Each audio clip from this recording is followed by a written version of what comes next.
Assalamualaikum warahmatullahi wabarakatuh.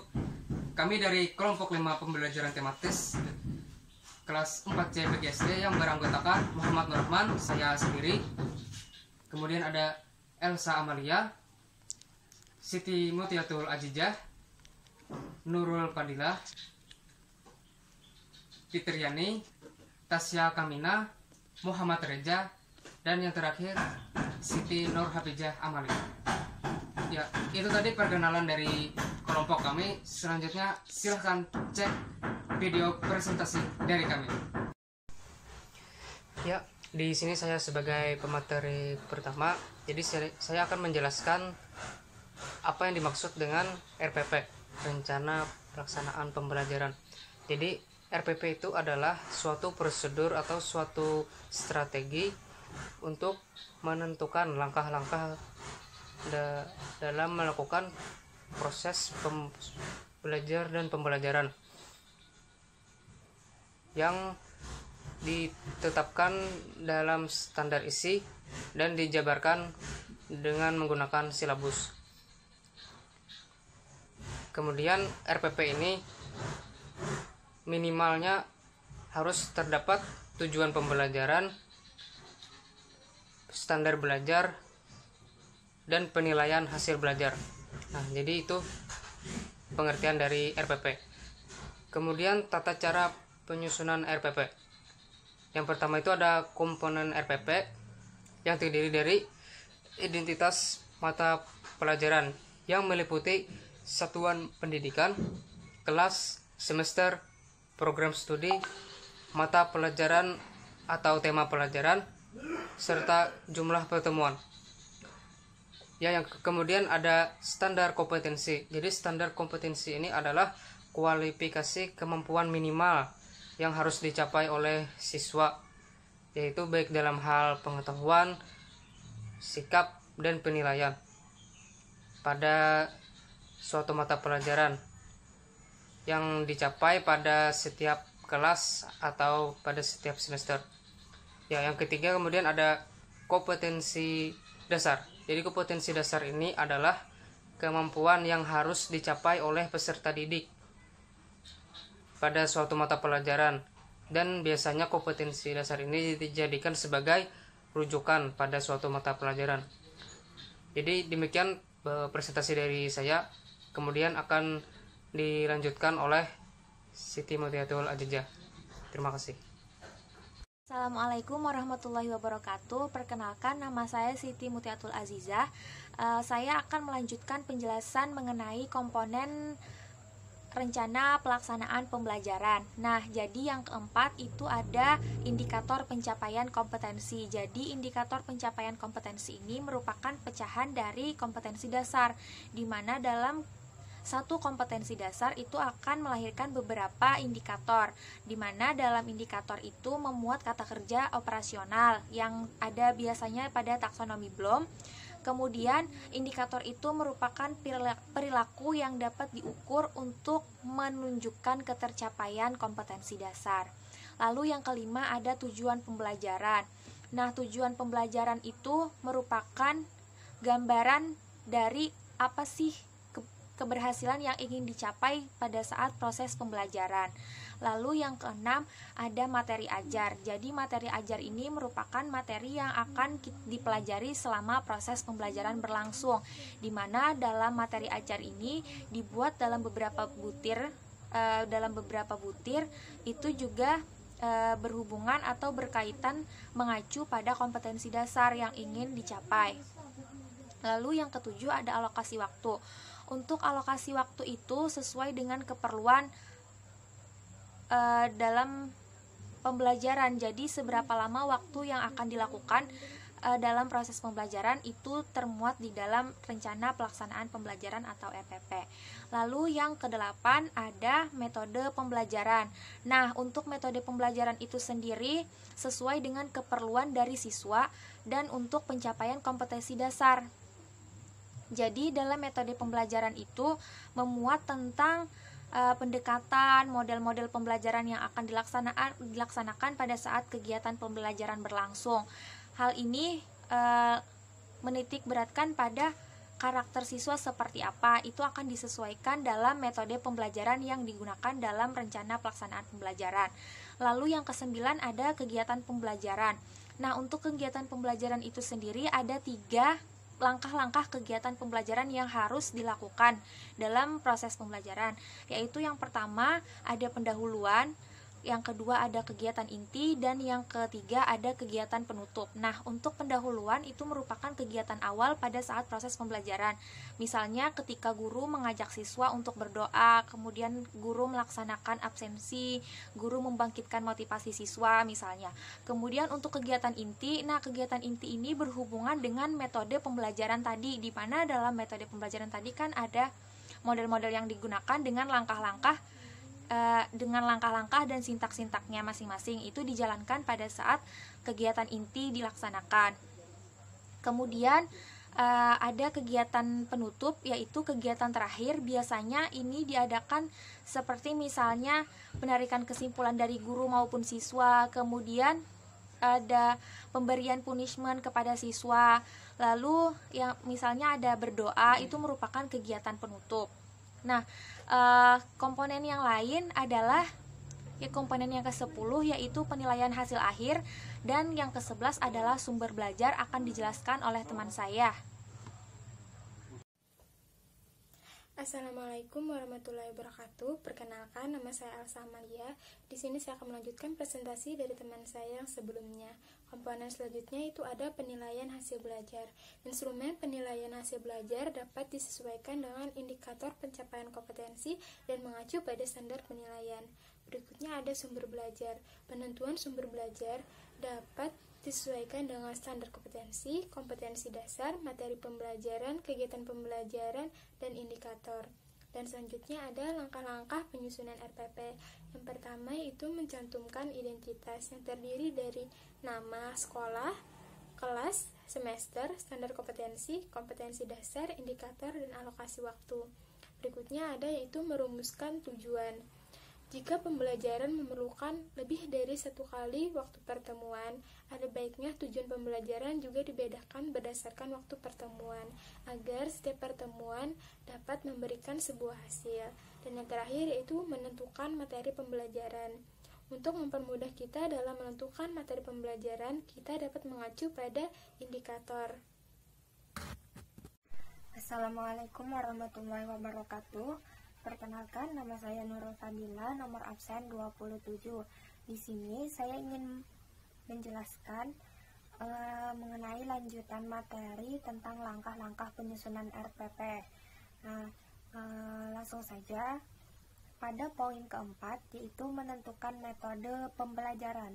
Nah, metode di sini yaitu cara atau strategi yang dipilih oleh seorang guru untuk menyampaikan pembelajarannya kepada siswanya tersebut. Nah, metode pembelajaran ini digunakan oleh pendidik untuk mewujudkan suasana belajar dan proses pembelajaran agar peserta didik mencapai kompetensi dasar yang disesuaikan dengan karakteristik peserta didik dan kompetensi yang akan dicapai. Selanjutnya yaitu poin kelima, menetapkan kegiatan pembelajaran. Dalam kegiatan pembelajaran terdapat 3 tahap, yaitu kegiatan pendahuluan, kegiatan inti, dan kegiatan penutup. Nah, dalam kegiatan pendahuluan di sini bertujuan untuk membangkitkan motivasi siswa, seperti memberikan gambaran tentang manfaat mempelajari tema yang akan mereka pelajari tersebut. Juga di dalam kegiatan pendahuluan ini, guru juga memberikan acuan berkaitan dengan tema yang akan mereka pelajari dan penjelasan mekanisme pelaksanaan apa yang nantinya akan mereka pelajari. Selanjutnya yaitu kegiatan inti. Kegiatan inti ini yaitu langkah-langkah sistematis yang harus dilalui oleh peserta didik. Dalam kegiatan ini dilakukan untuk mencapai kompetensi inti dan kompetensi dasar, yang mana dalam pelaksanaannya menggunakan metode yang disesuaikan dengan karakteristik anak juga dengan tema yang sedang diajarkan. Nah, yang terakhir yaitu kegiatan penutup, yang mana kegiatan ini untuk mengakhiri aktivitas pembelajaran tersebut. Nah, biasanya di sini guru membimbing dan mengarahkan peserta didik untuk membuat kesimpulan selama proses pembelajaran yang telah berlangsung. Selanjutnya, guru melakukan penilaian. Penilaian tersebut bisa dengan cara pemberian tes atau tugas, baik itu tertulis ataupun lisan. Selanjutnya, pada poin ke-6 yaitu memilih sumber belajar. Nah, dalam pemilihan sumber belajar ini didasarkan pada kompetensi dasar dan indikator serta materi ajar. Untuk sumber belajar bisa kita dapat dari buku-buku, lingkungan, dan benda-benda yang ada di lingkungan sekitar kita. Selanjutnya yaitu poin ke-7, menentukan media pembelajaran. Nah, dalam menentukan media pembelajaran ini memang harus benar-benar disesuaikan dengan karakteristik anak, juga materi dan tema yang akan diajarkan nantinya. Karena media pembelajaran ini digunakan agar untuk menanamkan konsep dasar yang benar, konkret, dan realistis, agar mereka tidak hanya memahami dari penjelasan guru, namun juga melihat bentuk nyata dari apa yang dijelaskan oleh guru tersebut. Terakhir yaitu penilaian hasil belajar. Nah, pada penilaian ini, prosedur dan instrumen penilaian proses dan hasil belajar disesuaikan dengan indikator dan kompetensi yang ingin dicapai. Penilaian ini dijabarkan atas teknik penilaian, bentuk instrumen, dan instrumen yang akan dipakai. Nah, dalam teknik penilaian terdapat tes berupa bisa tertulis, lisan maupun observasi. Misalnya saja penilaian terhadap sikap. Nah, sikap di sini biasanya terdapat pada kompetensi inti 1 atau KI 1 dan KI 2, yang mana untuk melakukan penilaian sikap, guru harus mengamati selama proses pembelajaran berlangsung, mengamati setiap anak selama proses pembelajaran itu berlangsung. Nah, untuk penilaian pengetahuan, yang mana pengetahuan ini terdapat pada kompetensi inti ketiga atau KI 3. Di sini guru bisa melakukan tes berupa tes tertulis maupun tes lisan. Selanjutnya, untuk teknik penilaian terhadap keterampilan atau keterampilan ini terdapat pada kompetensi inti 4 atau KI 4, yang mana di sini guru menilai keterampilan siswa. Misalkan saja materi tentang bangun datar. Nah, di sini guru bisa mengajak siswa untuk membuat atau menggambar bangun datar. Guru bisa menilai kerapian dan kebenaran dalam menggambar bangun datar tersebut. Nah, selanjutnya instrumen penilaian. Instrumen penilaian yaitu alat ukur yang digunakan untuk mengumpulkan data, dapat berupa tes maupun non-tes. Instrumen penilaian ini yaitu lembar pengamatan dan rubrik penilaian. Bentuk instrumen tadi bisa tertulis, lisan maupun observasi. Ya, itu saja yang dapat saya sampaikan. Assalamualaikum warahmatullahi wabarakatuh. Assalamualaikum warahmatullahi wabarakatuh. Perkenalkan, nama saya Tasya Kamina, nomor absen 30. Nah, jadi saya akan melanjutkan materi dari pemateri sebelumnya, yaitu tentang langkah-langkah rencana pelaksanaan pembelajaran. Nah, jadi langkah-langkah pelaksanaan pembelajaran ini terbagi menjadi 3. Yang pertama ada kegiatan pendahuluan. Nah, di dalam kegiatan pendahuluan ini ada lagi diciri dengan adanya pemberian motivasi dan pemberian acuan garis besar pembelajaran. Nah, jadi dalam motivasi ini, guru memotivasi peserta didik agar mereka bersemangat dalam mengikuti pembelajaran. Nah, sebelum pemberian motivasi ini, guru juga dapat memberikan salam sebelum masuk ke dalam kelas. Terus ada mengajak siswa untuk berdoa bersama dan menyanyikan lagu Indonesia Raya. Lalu guru memeriksa kehadiran siswa. Lalu ada pemberian acuan. Nah, jadi pemberian acuan di sini itu adalah garis besar pembelajaran yang akan dipelajari. Jadi misalnya pembelajaran apa yang akan dipelajari hari ini, guru secara garis besarnya akan menyebutkannya. Guru dapat juga mengaitkan pembelajaran yang sebelumnya dengan pelajaran yang akan dipelajari hari itu. Nah, selanjutnya ada kegiatan inti.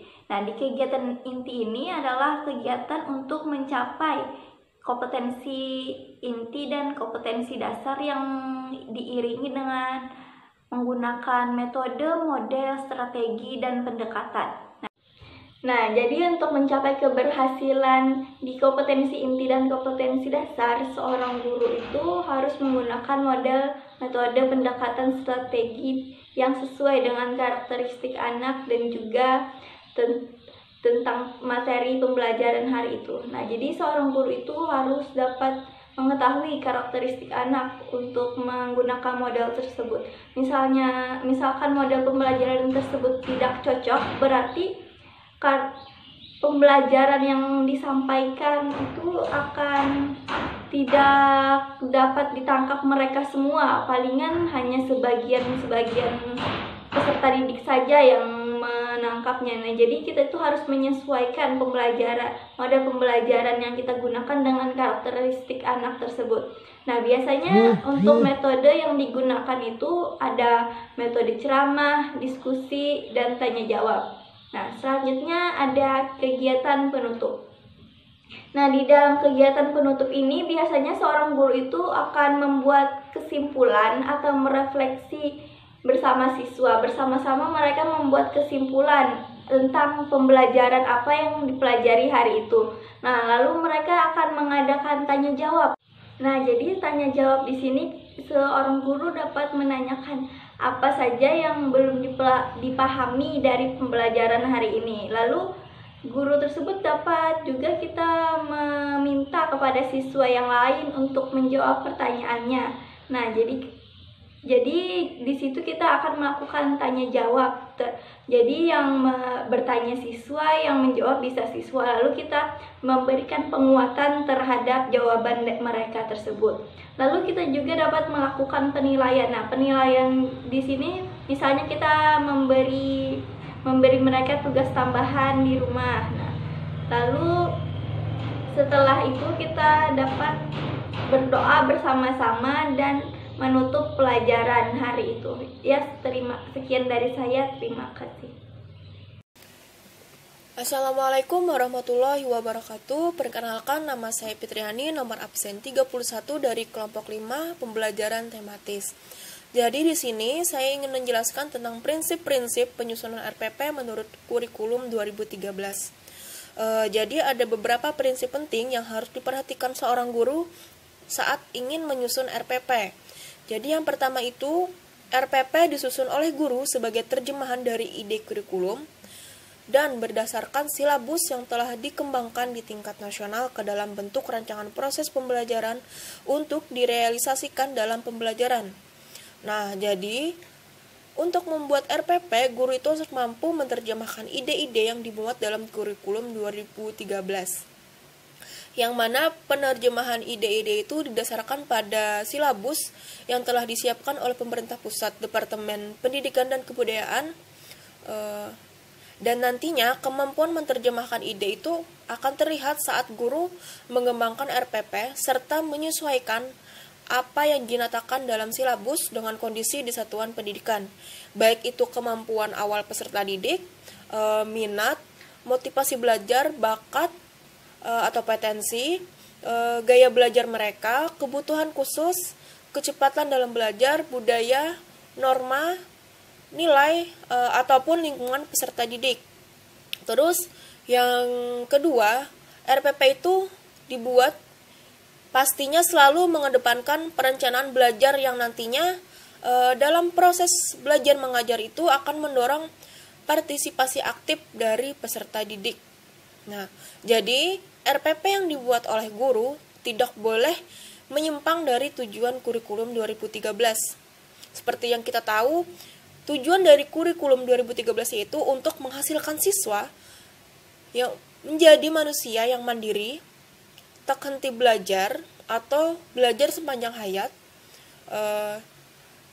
terus mengadakan proses pembelajaran yang berpusat pada siswa atau student center, kita sebut biasanya, sehingga dapat mengembangkan motivasi, minat, serta rasa ingin tahu peserta didik. Selain itu juga kreativitas, inisiatif, inspirasi, kemandirian, semangat belajar, keterampilan, serta kebiasaan dalam belajar.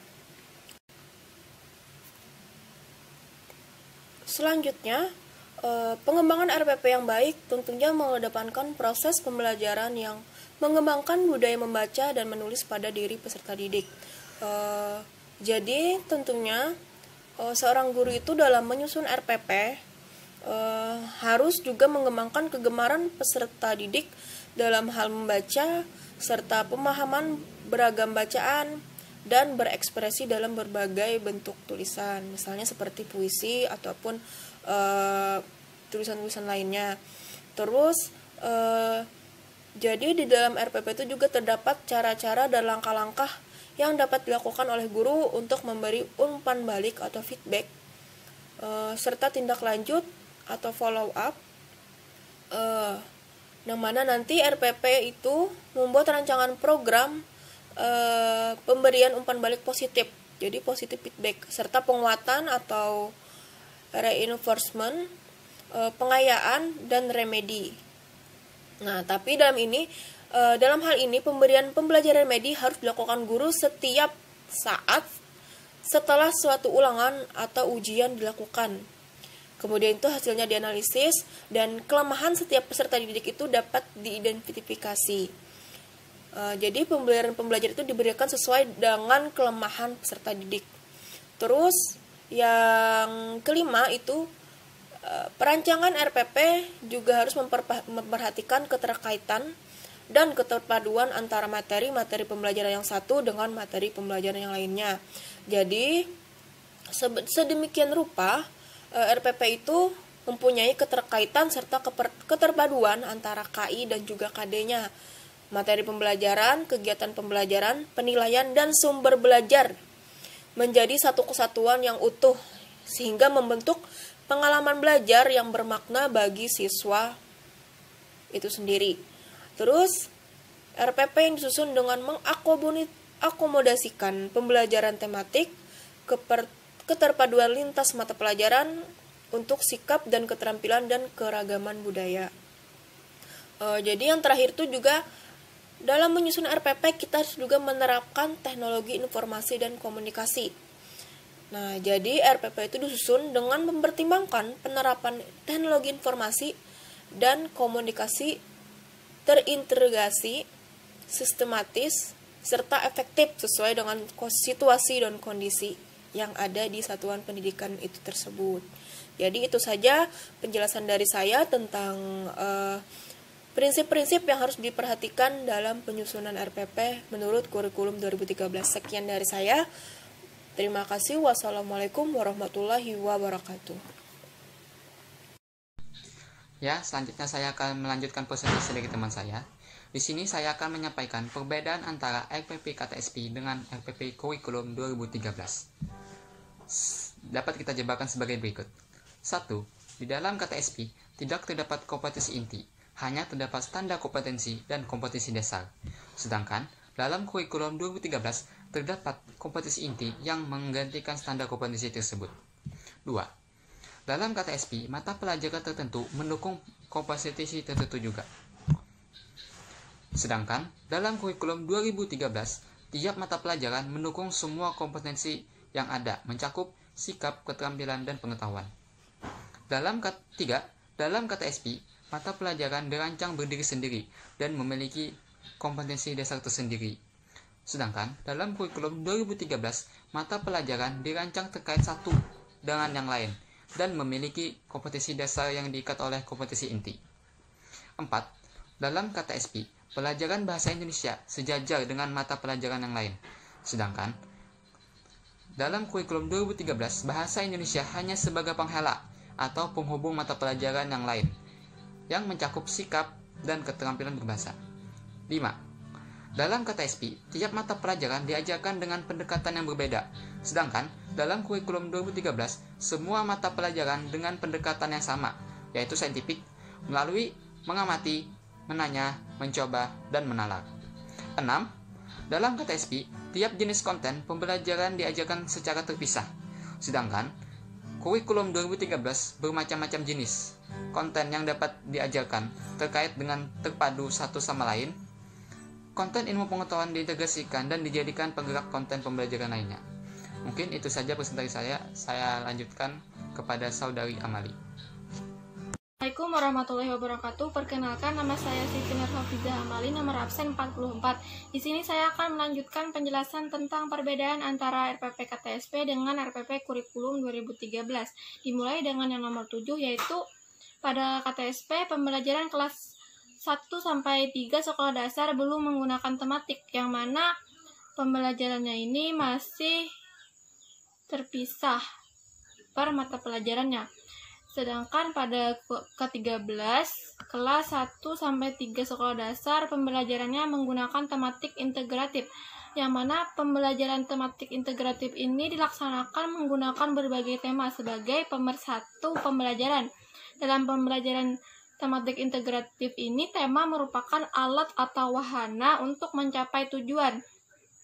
Selanjutnya yang ke-8, yaitu pada KTSP, TIK merupakan mata pelajaran sendiri, yang mana TIK ini masih berupa mata pelajaran. Sedangkan pada K13, TIK digunakan sebagai media, yang mana TIK ini digunakan untuk media media interaktif penunjang pelaksanaan pembelajaran agar lebih mudah.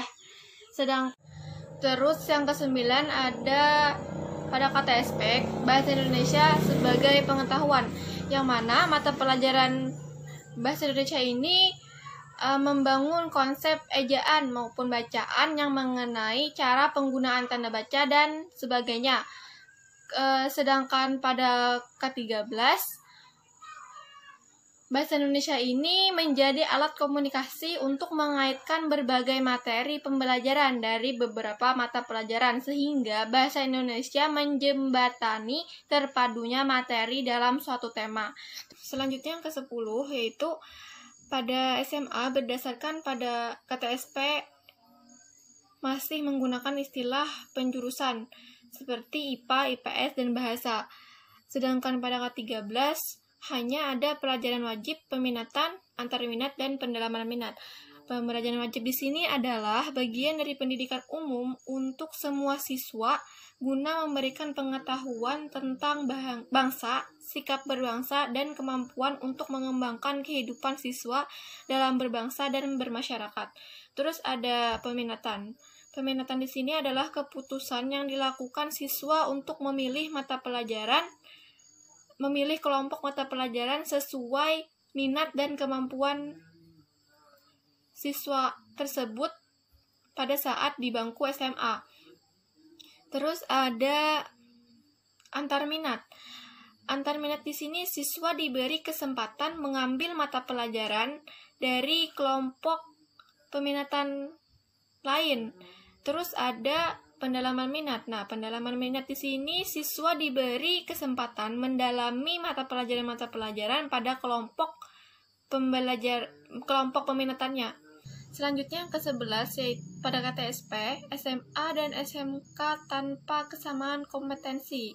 Misalnya pada SMA lebih kompetensi akademik, sedangkan SMK lebih kepada skill. Terus pada K13, SMA dan SMK memiliki mata pelajaran wajib yang sama terkait dasar-dasar pengetahuan, keterampilan, dan sikap. Maksudnya di sini, pada SMA dan SMK itu memiliki mata pelajaran wajib yang harus dipelajarkan kepada siswa. Selanjutnya yang terakhir yaitu ke-12, pada KTSP, SMK lebih mendetail kepada penjurusan sehingga kelulusan atau kenaikan kelas lebih kepada keberhasilan siswa dari aspek skillnya. Sedangkan pada K13, SMK tidak hanya lebih fokus kepada skill tapi juga kepada akademik. Sekian presentasi dari kelompok kami. Assalamualaikum warahmatullahi wabarakatuh.